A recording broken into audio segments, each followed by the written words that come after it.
Hotel family, welcome to the King Kaleema Show. I'm your humble host, Kaleema Heru. Now tonight's topic I'm going to be talking about what part the racism and white supremacy play in the separation of the black family. I know it's a topic that's done been touched before, but this is near and dear to my heart, and how I want to do it is to show and prove that it played a major part, in the separation of the black family.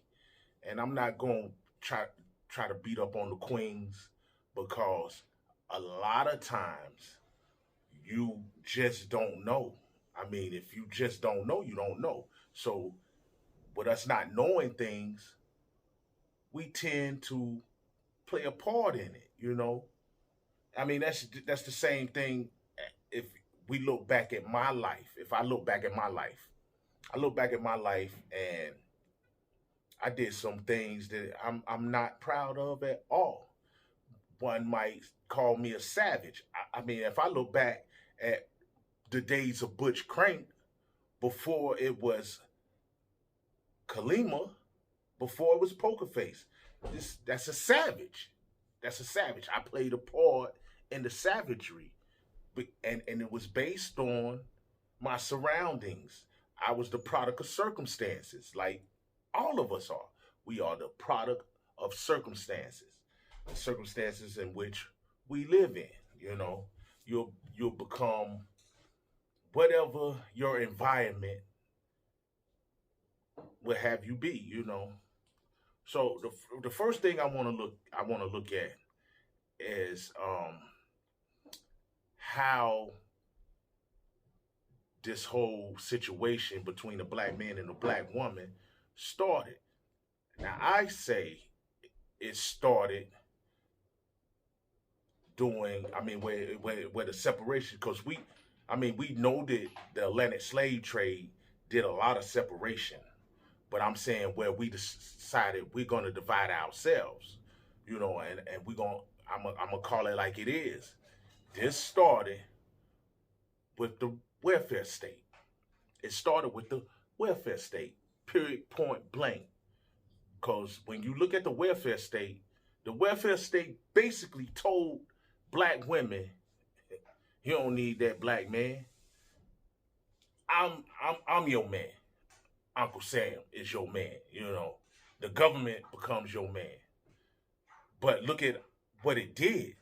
It wasn't really no damn support in it. It's just a means to get by into the next month.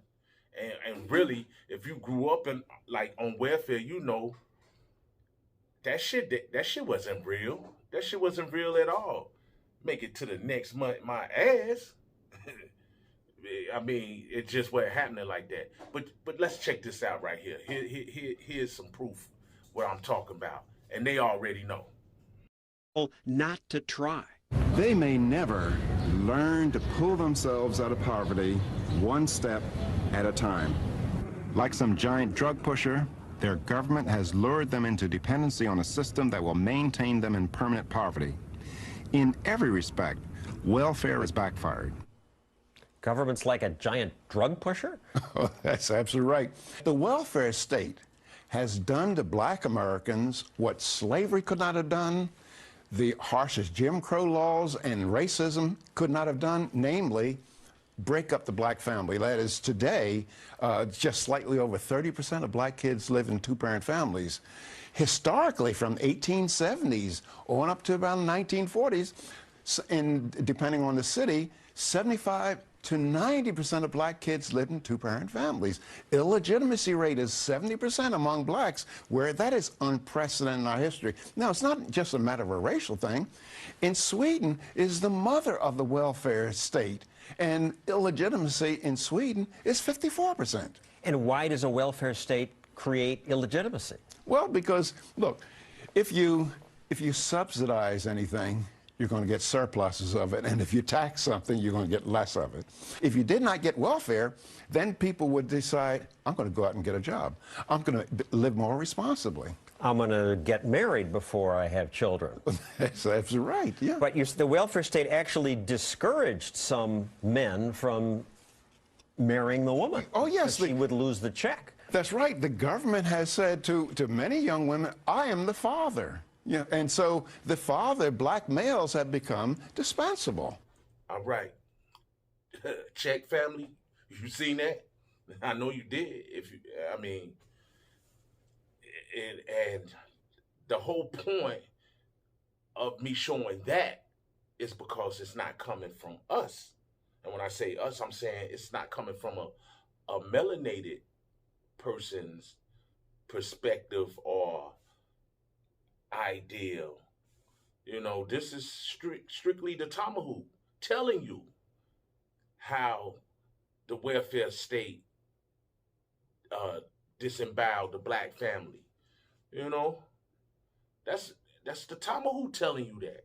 So I know when it comes to my people, sometimes we don't believe in each other. You know what I'm saying? For some reason, we don't want to get the information from another melanated brother or sister, you know. And did you peep that? What the one Tomahawk said? He said, yeah, it's racism, but really it's not racism. You know, man, it's absolutely fucking racism. You know, that's what the whole thing was based on. You know, and I know some of you saying that thing, well, it ain't just for black people. It ain't just for black people. Everybody can get welfare. Nah, it don't. It's different. It's different. You know, I remember, you know, seeing when we had to go to DSS, and you're seeing if it is the Tomahawk family in there, you're seeing it as a family. You seeing the family. You seeing the male and the female. You can still go. I'm quite sure I got people in my family that works for DSS. You know, I'm not gonna say no names, but most definitely have people in my family that works for that system. But I'm quite sure everybody knows somebody, and just ask them. Ask them, you know, when the Tomahawk family come in there, they come in as a family. It's man, woman, and child, or children. When you in this place and you're looking around, you just see the sisters. Very rarely do you see a brother. Though I know some brothers who have gotten custody of their children and ended up having to take that route. I'm not saying that they chose that route. You know, I'm not saying the sisters chose that route. But this is what I will say. If you had to choose that route and you didn't do nothing, and you going on generation after generation of using that route, and what I mean by that, if grandmother was on it, my dude was on it, then you on it, then your daughter's on it, you know, that's how it's been going for us. The cycle just continues and continues. You know what I'm saying? You steady had to hurry up at the beginning of the year, hide your shit for the black male that lives under these conditions. Hide your shit. You know I got inspection. Hide your shit. You can't, and you know you can't be here. You know you can't be here. You gotta go. You know, come back after they do inspection. You know, that shit, that part. You know, that's no way to live. You know, but I understand. I understand circumstances. especially when you live in areas where there are not many jobs or opportunities, and it's a lot of areas like that in North Carolina. I'm just keeping it real. It's a lot of areas like that in New York. It's a lot of areas like that all over. So we basically have to do what we got to do. But the thing is, you can't just stay right there. You got to be coming up with, let's get out of this situation. You know, people coming into your home and telling you what you can and can't do in your home. I mean, that's almost like, ain't almost, it's damn near the same thing as being locked up. You can't do what you want to do. You can't have who you want to have in your home. But I'm gonna get off that because there's so much more I want to cover today. There's so much more I want to cover. You know, because myself, I know that we are at war with the Tomahawk.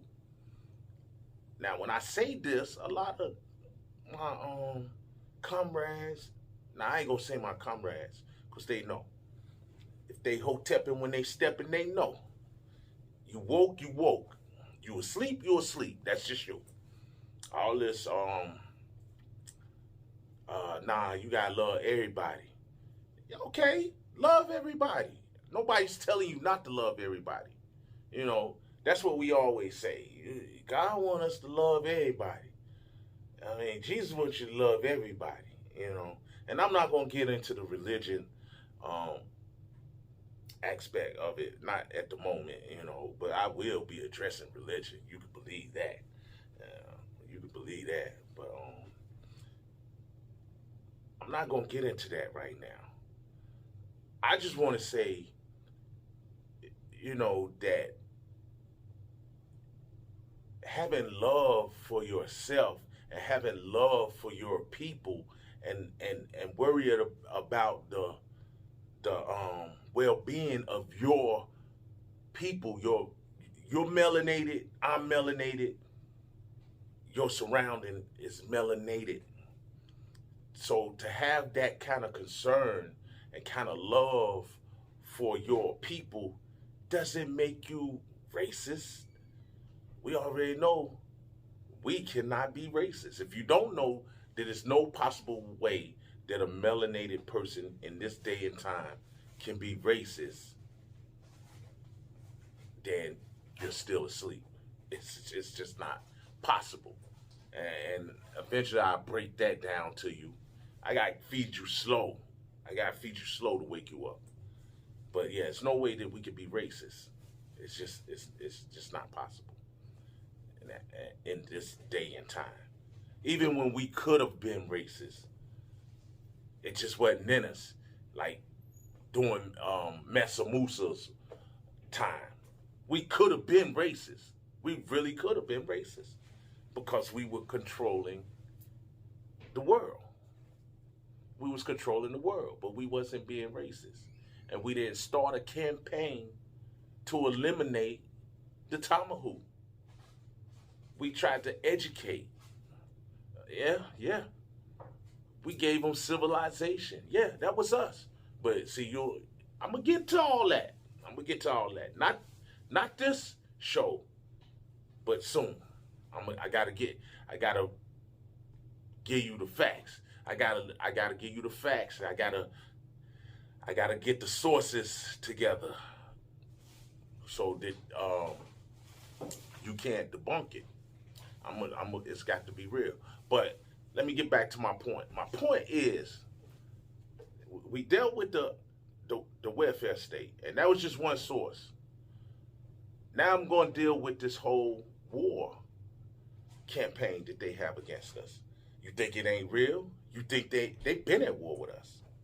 They've been at war with us, and I'm gonna explain why after I show you this.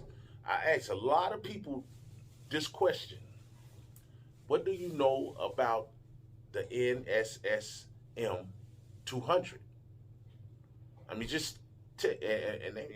what are you talking about? Let me tell you what it is. It was a classified document that shows how they're trying to decrease our population. Not just here in America. This is global. Global. Any people with this melanin running through them, it's too many of you. It's way too many of you on the planet. But yet still, you're the minority. Bullshit. But this whole NSSM 200, it became declassified in I want to say the 80s. So this is a document you can pull up and read it for yourself. And let me just say before I show you this, just because it's declassified doesn't mean they're not still doing it. So yeah, most definitely they're doing it. So check this out. NSSM 200 was written up by the National Security Council, the highest decision-making body on foreign policy in the United States, to establish official population policy for our country. It was a classified document, top secret, written in 1974. It was only declassified in 1989. So people didn't know about it until just a few years ago, 16, 17 years ago. Population was always one of these phantoms that lurked, kind of hovered in the rafters over a lot of policy deliberations. Oh my God, the rest of the world, which is mostly non-white, is getting bigger and bigger and bigger. What are we going to do about this? It sounds racist. It's racist, but it was implicitly racist, but it was explicitly cast in terms of the stability of these societies.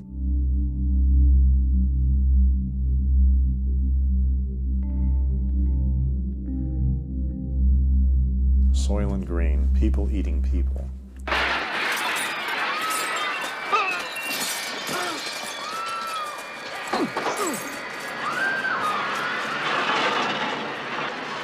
Soylent Green was about an extremely crowded world that was running out of food resources, and the people were consuming this particular product called Soylent Green. You tell everybody. Listen to me, Hatcher. You gotta tell them Soylent Green is people! We gotta stop them!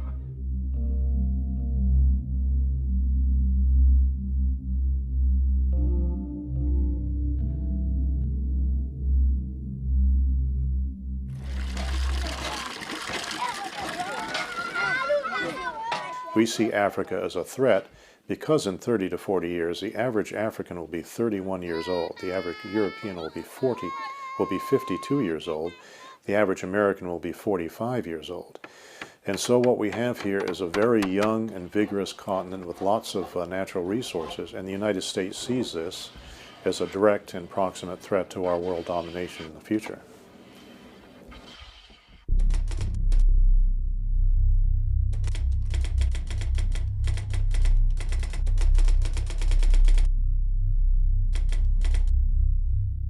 The following is conversation 9-19. Those that vote for abortion will vote for it because they think that what's going to be aborted generally are the little black substitutes, Well, I'm surprised by Nixon talking about the legalization of abortion in such clinical terms and such political terms, because I always thought that he was pro-life and against abortion. So it shows you that even presidents of the United States can put on one public face, and on the other hand, behind the scenes, they can be agitating towards something that's entirely opposite to what they say in public. Nixon referred to aborted black fetuses as, quote, the little black bastards.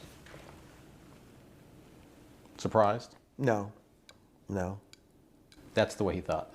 I think it's fair to say that and I don't know the subsequent American politicians as well as these two, but I think both Johnson And Nixon Johnson once, when I was in his office, called up Nick Katzenbach, the undersecretary. He'd just seen a TV thing about starving babies in Biafra.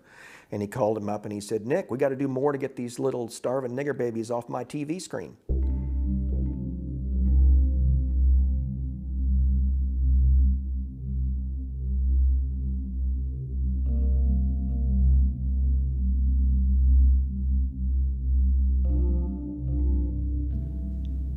Now, it's just part of this. It's part of this depersonalization. It's part of this dehumanization, really, of which is intrinsic to racism. They're different than we are. And so therefore you can make the arguments about inferiority, and they behave differently, and isn't it too bad? And it's what I said earlier about racism being inseparable from the way American politicians see the world or see themselves. Let me just indicate that in 1975, we had one sterilization service site for every 23,000 married couples of reproductive age. At the end of this calendar year, 1978, that is going to be changed to one for every 5,300. In other words, the task has just about been completed and to provide easy access to sterilization services throughout the country. So there you have it, family. Yeah, you heard it, you seen it, coming from the Tomahawk. I mean, these ain't my words. You know, a lot of them, you know, I ain't gonna say they with us, but they know that shit wrong. And they're exposing it, because they know it's coming to an end. And Baba Heru, who you gonna meet real soon, said it's our time. That's what he told. He said it's our time. You know, and I truly believe it's our time. You know. So we dealt with the welfare state, and we dealt with NSSM 200, the war on melanated people. So next time, what we're going to deal with is the effect of these two things. What has it done to us? You know, because it's affected us bad.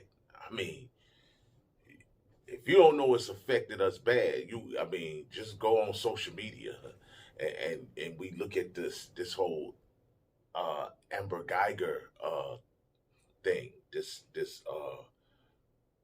sentencing. Never seen no shit like that in my life.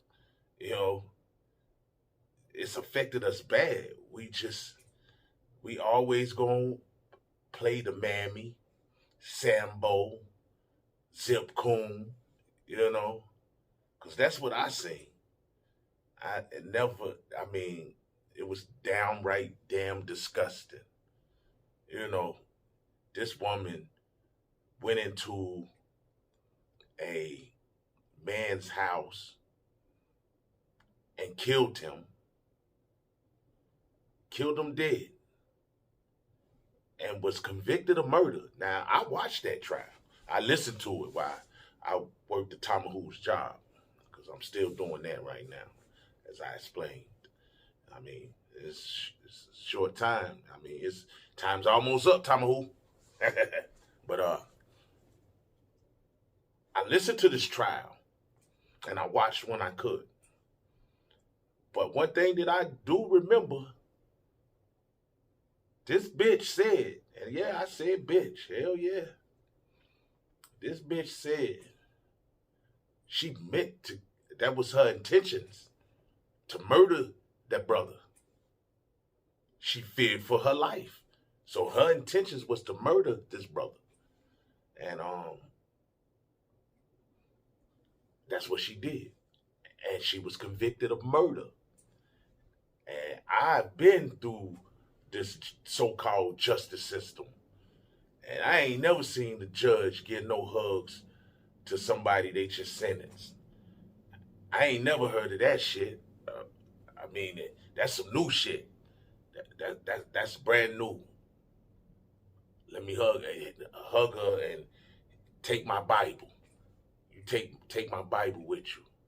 You know, you ask me, this sister trying to get her own damn TV show. You better off doing what I'm doing.